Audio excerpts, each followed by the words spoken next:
मनोज जरांगे पाटील विरुद्ध योगेश केदार अशा पद्धतीची मांडणी मनोज जरांगे पाटलांच्या जवळचे काही कार्यकर्ते आणि काही युट्यूबर, ज्यांचं फक्त युट्यूबवर लाईक आणि व्ह्यू झाल्यावर पोट भरते असे युट्यूबर, यांनी अशी मांडणी करायला लागलेले आहेत. पण माझी महाराष्ट्रातल्या सकल मराठा समाजाला माझी विनंती आहे की योगेश केदार हा एका मुद्द्यासाठी लढतोय. मी व्यक्तिद्वेष कधीही बाळगणारा माणूस नाही.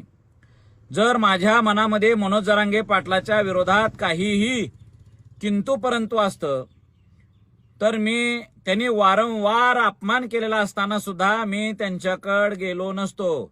मला माझ्या मराठा जातीच्या हिताची काळजी आहे. स्वतःच्या स्वाभिमानापेक्षा, स्वतःच्या इगोपेक्षा समाजाचं हित, समाजाचं स्वाभिमान जपणं माझ्यासाठी सर्वश्रेष्ठ आहे हे मानून काम करणारा मी माणूस आहे. वाशीमध्ये आम्ही सांगत होतो फसवणूक व्हायला आहे, त्यावेळेस माझ्यावर ट्रोलिंग झालं, मला काय वाटलं नाही. नंतर काही दिवसात समाजाला लक्षात आलं. त्याच्यानंतर मग त्यावेळेस सगळे सोयरे सोडून दिला, तो विषय होता. सगळे सोयरे होणार नाही आम्ही म्हणत होतो. आम्ही आझाद मैदानमध्ये म्हणालो की दादा, ह्या गॅजेटेर माध्यमातून कुणबी नोंदी नसणाऱ्याला आरक्षण मिळणार नाही. त्यावेळेसही यांच्या लोकांनी माझ्यावर आगपाखड केली, माझी बदनामी करायचा प्रयत्न केला. माझे जे राजकीय विरोधक आहेत त्यांना त्यातलं संधी सापडली आणि त्यांनी सगळं माझ्या विरोधात वातावरण तयार करायचा प्रयत्न केला. पण मला काही फरक पडत नाही. समाजाला सत्य सांगणं हे वारकरी म्हणून माझं कर्तव्य आहे. आम्ही ज्ञानोबा तुकोबारांचे म्हणजे आम्ही विचारांचे वारसदार आहे.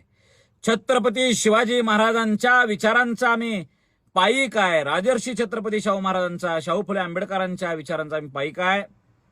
त्यामुळं कोणाच्या टीका टिप्पणीला आम्ही भीक घालत नाही. आणि माझी एक समाज बांधवाला विनंती आहे की बांधवांनो, एखादा जर आजार, दुर्धर आजार असेल आणि तो 40 वर्ष नीट व्हायला तयार नाहीये, त्यावेळेस सर्वसामान्य माणसं सुद्धा काय विचार करणार आहेत? त्या आजारावर उपचार माहीत असलेला एक्सपर्ट डॉक्टर, तज्ज्ञ डॉक्टर ह्याचा आपण सल्ला घेतला पाहिजे म्हणून आपण जातोय का नाही हो?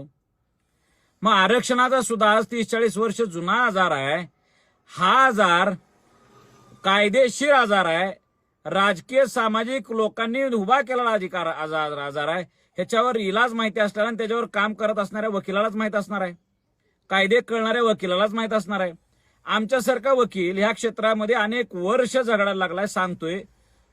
मग हा विषय समाजाला सुद्धा समजतोय की नाही. योगेश केदार म्हणालाय की बाबा आपल्या शेवटच्या मराठा समाजाला कसं आरक्षण देता येईल, तर त्याला काहीतरी माहिती आहे. आणि शेकडो फोन महाराष्ट्राच्या कानाकोपऱ्यातून मला येत आहेत. दादा, तुमची भूमिका बरोबर आहे, आम्ही सगळे तुमच्या सोबत आहे. गोदापट्ट्यातल्या बांधवांचे सुद्धा यायला लागलेले आहेत. परभणी, विशेषतः नांदेड, आमचा लातूर, जालना जिल्हा, बीड मधल्या बांधवांचे फक्त भावना काय की दादा, आमची इथलं जे राजकीय सामाजिक स्थिती आहे त्यामुळं आम्हाला काही गोष्टींसाठी मनोज जरांगे पाटलांची गरज आहे. त्यामुळं तुमच्या मुद्द्याला आम्ही सहमत आहे, पण आमची ही अडचण तुम्ही दादा समजून घ्या. अशा पद्धतीची भूमिका आली. मी समजलं ते तुम्हाला काय अडचण आहे ते. परंतु हा लढा कोट्यावधी सकल मराठा समाजासाठी सुरू झालेला लढा, हा वंचित मराठ्यांसाठी सुरू झालेला लढा आता केवळ 4 कुणबी नोंदी रद्द झाल्या म्हणून अकांड तांडव करण्यापर्यंत येऊन थांबला. योगेश केदार सत्य गोष्टी आग्रह करायला लागलाय म्हणून योगेश केदारला बदनामी करण्यासाठी हा लढा काही कार्यकर्त्यांनी सुरू ठेवला आहे. मला एक त्या लोकांना सांगणं आहे, बाबा आपल्या समाजाचा हसं करून घेऊ नका. मी जे सांगतोय हे डॉक्टरने दिलेलं औषध जरी असलं कडू आहे, पण हे समाजाच्या हिताचं औषध आहे. तुम्हाला आज गोड वाटत नाही. एखादा बाबाकड, मांत्रिकाकड, मंत्री, आमदार, खासदार जास्त चालले आणि त्याच्याकडे लोक जास्त चालले म्हणून त्यानं दिलेल्या मंत्रानंच आपला सगळा आजार नीट होईल म्हणून कट्टरतेनं वागणाऱ्या लोकांचा विचार मला अजिबात नाही आहे. पण जे विवेकानं विचार करायला लागलेले आहेत, जे खरंच संघर्ष करायला लागलेले आहेत, कष्ट करायला लागलेले आहेत, समाजाच्या पदरात न्याय मिळवून देण्यासाठी लढायला लागलेले आहेत, ह्या बांधवांना माझी भाषा नक्की लक्षात यायला लागली. मी एकीसाठी लढणारा आणि झटणारा कार्यकर्ता आहे. स्वतःच्या गोष्टी बाजूला ठेवून मी नेहमी समाजासाठी आलेला कार्यकर्ता आहे. ओबीसी मधूनच आरक्षण कसं मिळतं यासाठी वनवास भोगलेला मी एक कार्यकर्ता आहे. अरे समाजाच्या स्टेजवर उभा राहून काही पक्षाची सत्ता यावी म्हणून राजकारण करण्यापेक्षा उघड पण उघड माथ्यानं राजकारणाच्या एका पक्षात राहून राजकारणात राहून उघड माथ्यानं समाजाची भूमिका घेणारा सुद्धा योगेश केदार आहे.